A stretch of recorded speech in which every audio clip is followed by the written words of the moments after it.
Welcome to Crushed Husband. Please like the video and subscribe. Let's begin. The sink was full of greasy dishes, and I was scrubbing at a dried-up piece of meatloaf when I made the worst decision of my life. Claire was in the living room helping our daughter with algebra. I could hear her soft voice explaining something about exponents, patient like always. Our son was upstairs blasting some video game. Just a regular Thursday night in our trailer outside Wichita. Simple. Familiar. Safe.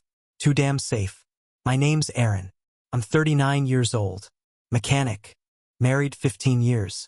2 kids. We ain't rich, but we had a rhythm. Taco Tuesdays, Sunday trips to the flea market, folding laundry while watching crime shows. You know, life. But something in me was itching. About 3 months before that night, I met Tasha at our local pool league. She walked in wearing ripped jeans and an attitude. Played like a shark and laughed like she didn't give a damn about anything. We started off just talking, then drinks, then flirting. I told myself it was harmless. Claire was the quiet kind. Tasha was fire. First, I blamed the beer. Then I blamed stress. Then I just stopped blaming anything. I started living a second life, sneaking out after work, motel rooms, late-night texts. Tasha made me feel like I was 20 again, like I mattered. Quick note. Before listening, share which city or country you're watching from. I told myself I deserved it. I worked hard. I was bored. I'd earned a little excitement. I'd look Claire in the eye every night, kiss her goodnight, and then lie awake texting Tasha under the covers. 3 months of that crap. That night, while the water ran over my hands and the sponge slipped in my grip, I stared down at my reflection in the dishwater and thought, why should I give up either? Claire gave me peace. Tasha gave me fire. Why not keep both? I dried my hands, walked into the living room, and looked at my wife laughing with our daughter over some dumb math joke. And instead of guilt, all I felt was power. Like I was about to take control of my life for once. I pulled out my phone and texted Tasha, "You free tomorrow? Need to talk." Thinking big. She replied with a heart emoji and the word always. I slipped my phone back into my pocket and turned toward the kitchen, already planning what I'd say. I was sure I could make it work. I was done sneaking. I had no clue I'd just lit the fuse. I opened the fridge, grabbed a beer, and cracked it open like I just won something. The next day, we were back in that busted-up motel on the edge of town, the one with cigarette burns on the comforter and a vending machine that ate your dollar 9 times out of 10. Tasha was lying on the bed in just my flannel shirt, legs crossed, smoking out the cracked bathroom window like she owned the place. I was still half-dressed, sitting at the edge of the bed tying my boots. My mind was racing. That idea from last night was still burning a hole in my head. You ever think about not sneaking around anymore? I asked, trying to sound casual. She glanced over her shoulder. You planning on growing a pair and telling wifey you've been banging me for 3 months? I smirked. What if Claire was cool with it? Tasha blinked, then started laughing like I just told her the trailer won the Powerball. You serious right now? I turned toward her, shrugging. Look, I know it sounds nuts, but people do this kind of thing. Open marriage. Non-monogamy. Whatever. It's not the Stone Age.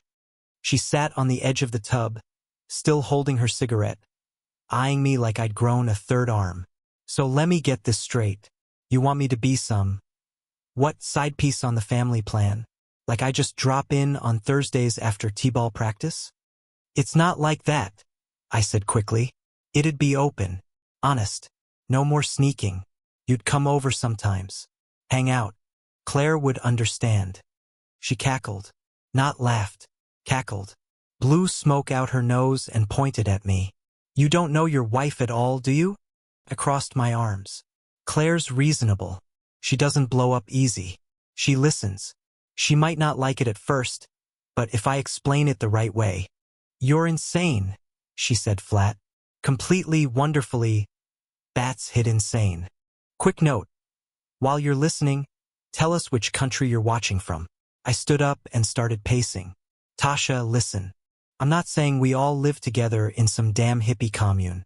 I'm tired of hiding. You and me, it works. Claire and I, that works too, in a different way. I love her, but I feel alive with you.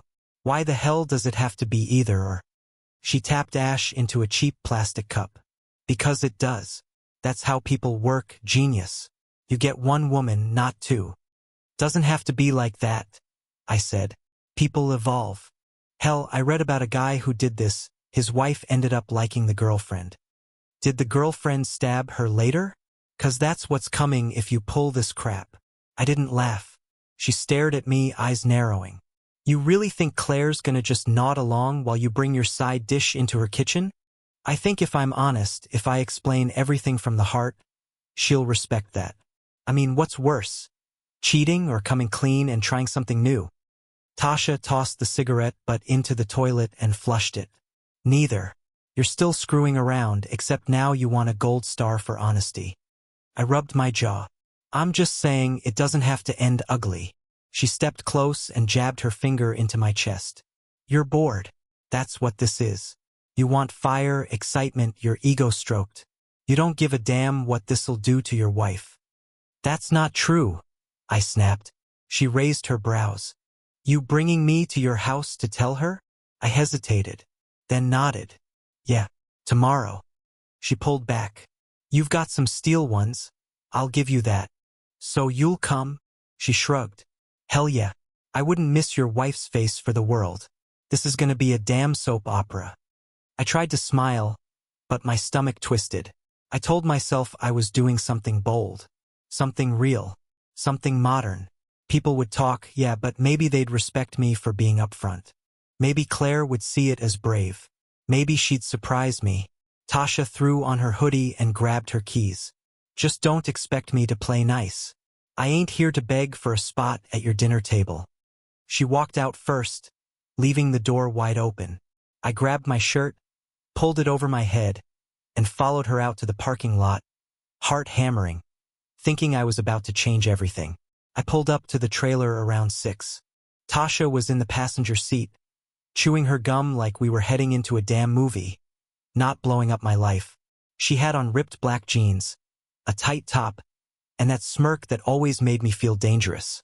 Except now it made me nervous as hell. Claire's car was already parked out front. You sure about this? Tasha asked, glancing at the house. Too late now, I said. My hand was shaking when I reached for the door handle. We walked up together side by side. Tasha didn't hang back. She strutted behind me like she was showing up to claim a prize. Inside, the smell of powdered cheese hit me before anything else. Claire was in the kitchen, back turned, stirring a pot on the stove. She had her hair in a messy bun and was wearing that dumb gray shirt that said "World's Okayest Mom." The one the kids got her for Mother's Day. She always laughed when she wore it. Hey babe, I said, clearing my throat. This is Tasha. We need to talk. Claire turned around slowly. She smiled, confused, like she was trying to place Tasha's face. Hi there, she said politely. You're from the pool hall, right? Tasha nodded but didn't say a word. We moved into the living room. I sat down on the couch, and Tasha plopped right beside me. Too close. Claire came in a second later, wiping her hands on a dish towel. She stood near the armchair, like she wasn't sure if she should sit. Her eyes bounced between me and Tasha. She knew something was off. I took a breath. Claire, I need to be honest about something. Me and Tasha, we've been seeing each other. Dead silence. I kept going. It started a few months ago, but it's not just some fling. I still love you, I do. But I also have feelings for her. And I've been thinking, maybe we don't have to end things. Maybe there's a way we could make this work. Claire blinked. Her face didn't crack, didn't change. Not at first. Just blank. Quick note. Before we go on, tell us where you're listening from. I forced a laugh. Look, I know it sounds wild, but people do this now. Open marriages, poly whatever. It's real. It's honest. We could all just be upfront with each other. That's when her face changed. Not anger, not pain, just shut. Like a light flipped off behind her eyes. You're saying you want me to be okay with this? She said slowly. Not just okay, I said. We could talk boundaries. Work it out. I'm tired of sneaking. I don't want to lie anymore. Tasha leaned back and crossed her legs like she was settling in for a show. He's trying to be progressive, she said, grinning. A modern man. Claire's gaze snapped to her. Then to me. Her voice dropped. You brought her into my house. I swallowed. Because I didn't want to keep lying. I figured. You figured I'd what? Make tea and thank you for being honest? You bring her here and expect me to share you? It's not about sharing, it's, oh, screw you, Erin. Her voice exploded like a firecracker. She grabbed the TV remote from the coffee table and whipped it across the room. It hit the wall, cracked open, batteries flying. You think this is bold? Brave? You're a damn coward. You cheat, then act like it's some genius plan to fix our marriage? Tasha raised an eyebrow. Okay. Maybe I'll wait outside. No, Claire snapped. You stay right there. You wanted to see my face? Take a good look. Tasha went quiet. I stood up, palms out. Claire, please. I just thought. No, don't. You thought you could keep your little thrill without consequences. You thought I'd roll over and nod like a damn fool. Her eyes were glassy now, but she wasn't crying. She was vibrating with rage. You made me look stupid in my own home, she said. You think this is modern? You're just selfish. Weak. I didn't want to lose you, I said. I swear to God. Well, you just did. She turned, stormed toward the front door, and slammed it so hard the walls shook. I stood there, breath frozen in my chest, staring at the empty space she'd left behind. Tasha exhaled. Well, that went about how I expected. Tasha left not long after Claire slammed the door. Didn't say much. Just shrugged and walked out like she'd been right all along. I didn't even lock the door behind her. Just sat there on the couch staring at the busted remote on the floor. Claire didn't come back until close to midnight. I was still on the couch when I heard her car roll into the driveway. I sat up straight, heart pounding like maybe, just maybe, she'd cooled down. She walked in without a word. No eye contact. No shoes off. Just straight upstairs, her footsteps quick and solid. I stood up and waited. My mouth was dry. I was ready with some dumb apology, something about love and mistakes, and we can talk this through. She came back down a minute later, holding the little black velvet ring box I gave her the night I proposed. I hadn't seen that thing in years. Claire, wait, I said. She walked right past me and into the bathroom. What are you doing? I followed, panic crawling up my throat. She popped the box open, pulled out both rings, hers and mine, and let them drop into the toilet like it was a trash can. Claire, stop. She hit the handle. Flush. Gone. She turned around, looked me dead in the face. 15 years, she said, her voice low and hard. Down the drain, just like you wanted. My chest felt like it cracked. It's not what I wanted, I said. I messed up. I get it. But please, we can fix this. Her eyes narrowed. Fix what, Erin? You brought your girlfriend into my house. You sat on my couch and told me to be okay with you screwing someone else. I didn't mean it like that. You meant every word, she snapped. And don't pretend otherwise. You came in here like some idiot with a plan, like this was a business pitch. Claire, I love you. I love our life. No, you don't, she said. You loved having both. And now you get neither. Quick note. Before we keep going, tell us where you're watching from tonight. She walked into the hallway and pointed upstairs. You've got till morning to get your crap out. If you're still here after sunrise, I'm calling my brother. I blinked. You're kicking me out? She crossed her arms. I'm not letting you stay in the same house as my kids after this. You think I'm gonna let them wake up to this version of you? They're my kids too, I said, louder than I meant. And you didn't think about them once when you were running around with her. Her words hit like a slap. I'll sleep on the couch, I said. We can talk tomorrow. I'll give you space. No, she said. You lost that option when you flushed this family. Just like those damn rings. I stood there, stuck, like my body wouldn't move. She walked back up the stairs, not looking back once. Door slammed. Lock clicked. I grabbed a blanket, some clothes, and my wallet. That was it. I didn't even shut the door behind me. I drove to the Walmart off Highway 54 and parked in the far corner of the lot, near the broken cart return. Turned off the engine and leaned the seat back. Street lights buzzed above me. A few kids on skateboards rolled by, laughing loud. I pulled the blanket over my chest and stared up at the roof of the truck like maybe it'd tell me what the hell to do next. My phone buzzed once, a notification. Not from Claire. Not from anyone who mattered. I didn't check it. I just shut my eyes and waited for morning. The sun was barely up when I packed the rest of my stuff into the back of the truck. 2 garbage bags, my toolbox, and a stack of t-shirts. I didn't try to knock. Didn't try to say goodbye. I drove straight to Tasha's. She lived in this 1-bedroom over a pawn shop.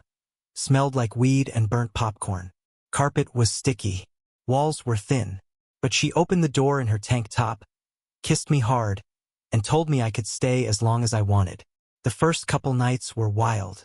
Loud music, too much beer, sex on the couch with the blinds wide open. She said we were free now. No rules, no lies.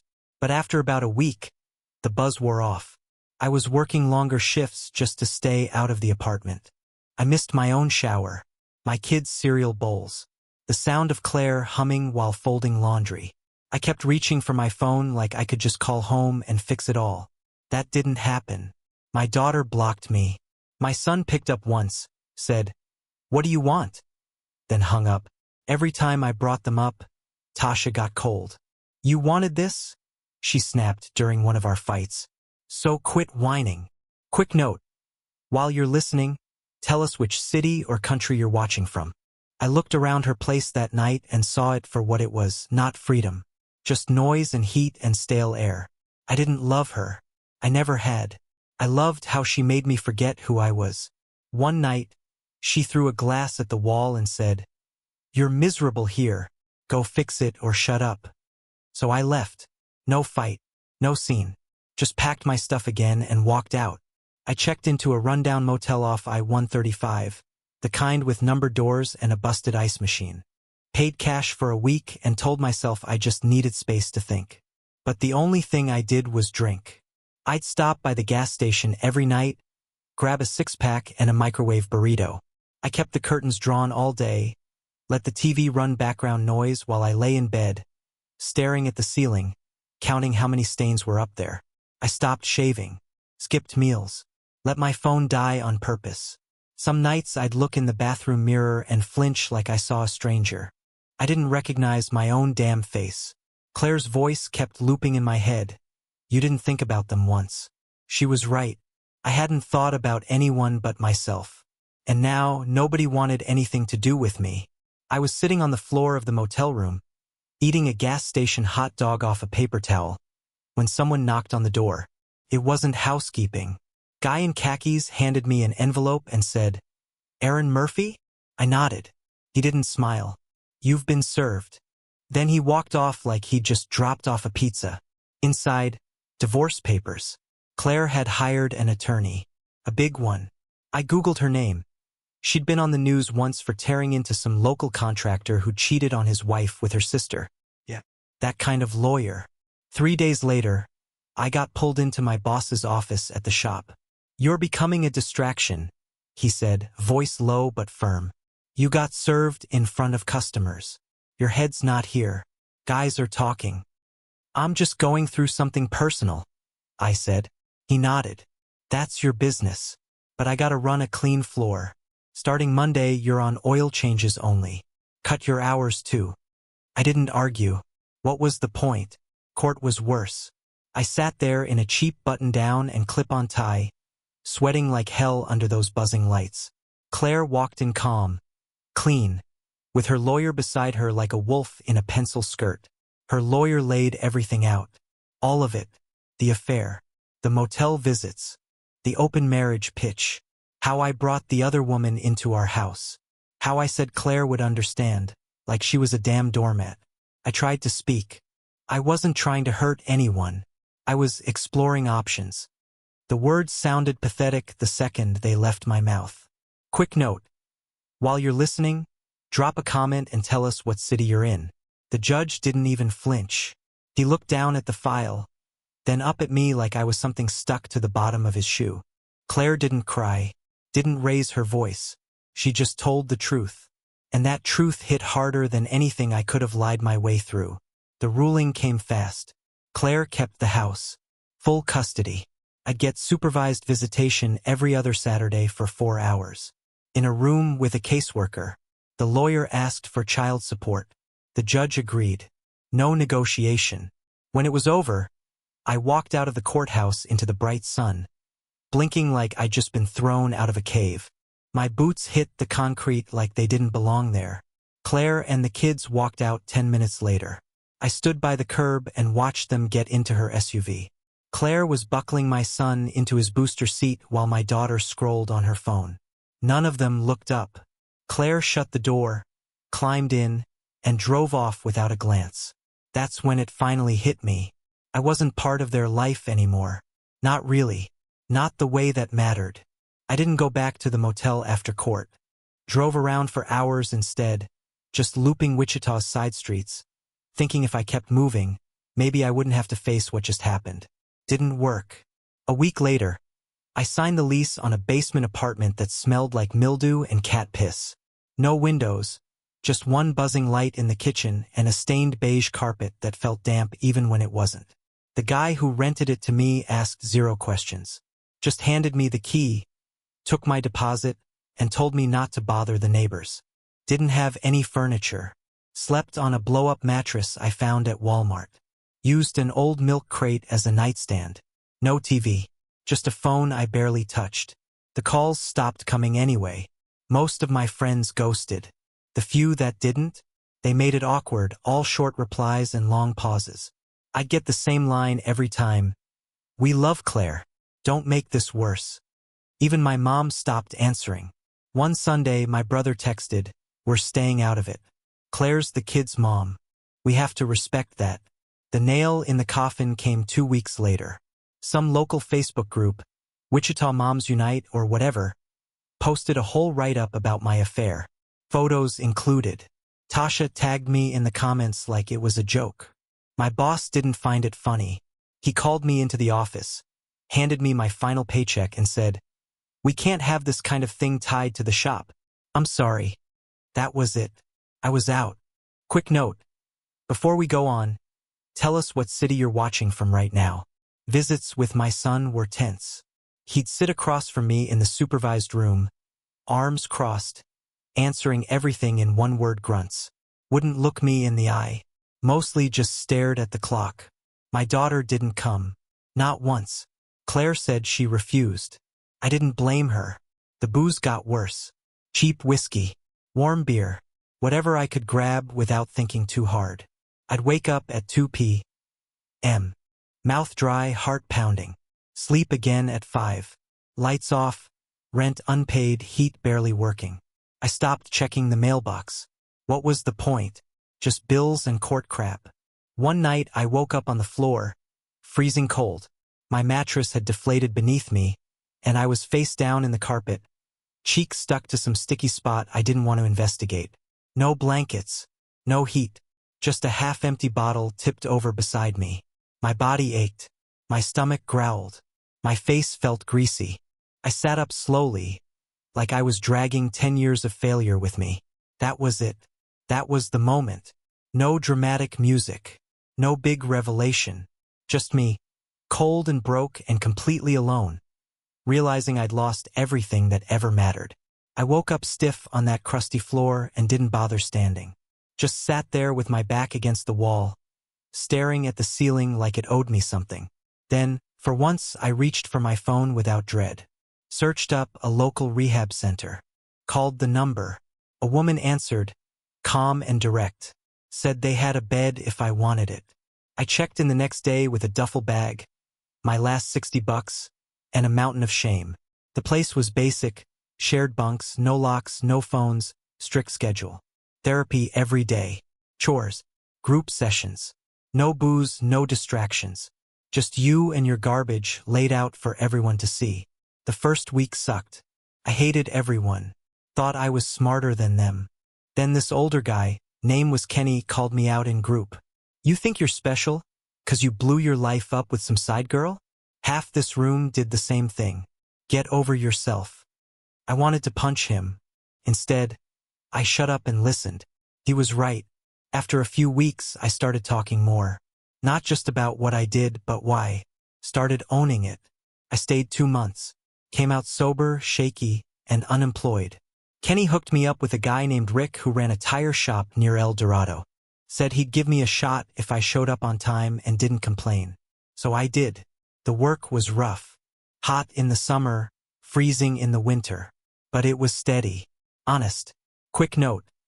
While you're listening, tell us where you're from, city, state, wherever. At night, I started writing letters. To Claire. To the kids. Never expecting anything back. Just trying to show I wasn't hiding anymore. I'd write about small stuff. How my day went. A funny story from the shop. Dumb memories like that time my daughter spilled grape soda all over the back seat and tried to blame it on the dog. No replies for a long time. Then one night I got a text. Unknown number. Just 7 words. I got your letter. Don't expect much. It was my daughter. I stared at the screen like it might disappear. Didn't reply right away. Didn't want to push. Just texted back. That's okay. I'm just glad you got it.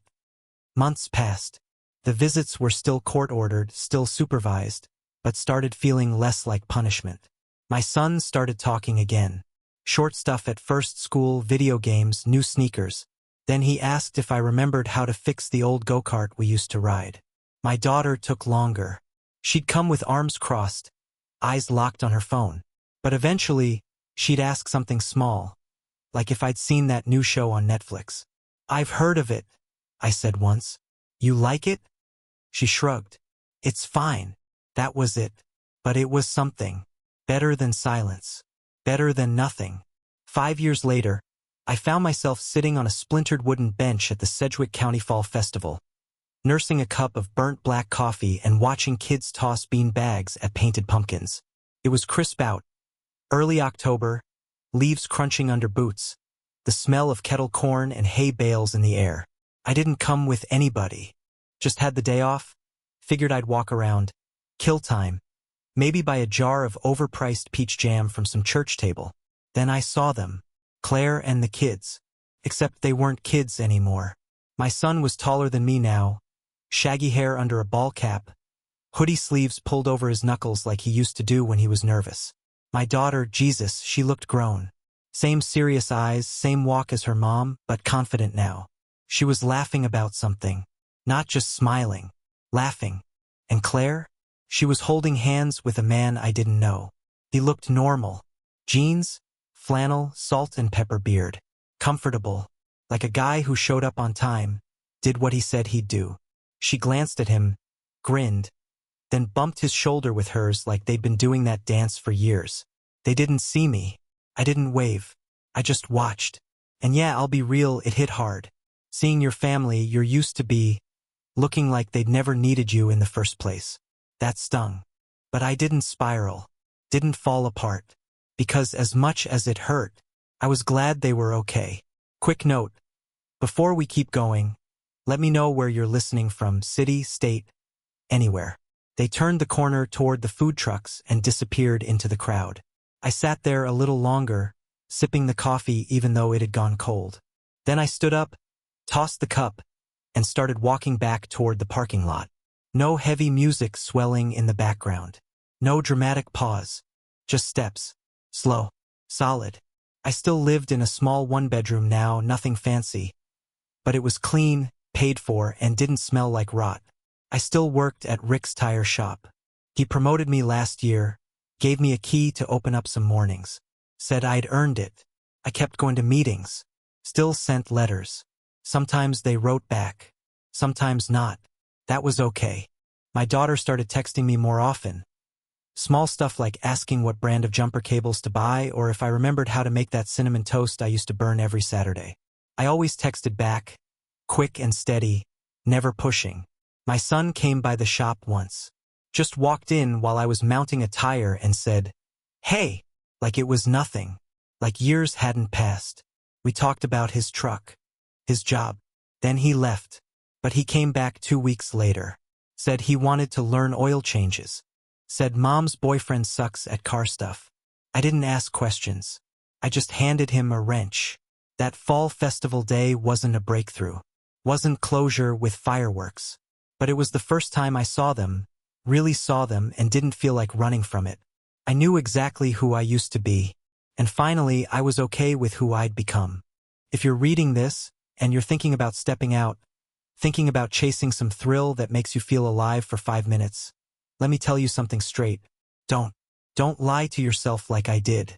Don't tell yourself it's just fun, or that you deserve it, or that your partner will understand if you just explain it the right way.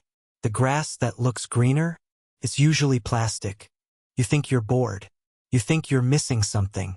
But what you're really doing is lighting a match in your own damn living room and acting surprised when it all burns down. I lost everything over a craving I mistook for courage. You want real courage? Stay. Show up. Tell the truth before you break something. Family, loyalty, stability. Those things are boring, sure. They're quiet. They don't flirt with you over drinks or sneak into motel rooms. But they matter. And when they're gone, when your kid won't even look you in the eye, you'll wish like hell you'd picked boring. I may never get back what I lost. Claire has her life. The kids have grown up without me as their anchor. I miss birthdays, first dances, entire seasons of their lives I can't rewind. But I'm still here, still writing letters, still working, still showing up to every visit, every awkward coffee, every oil change my son doesn't really need.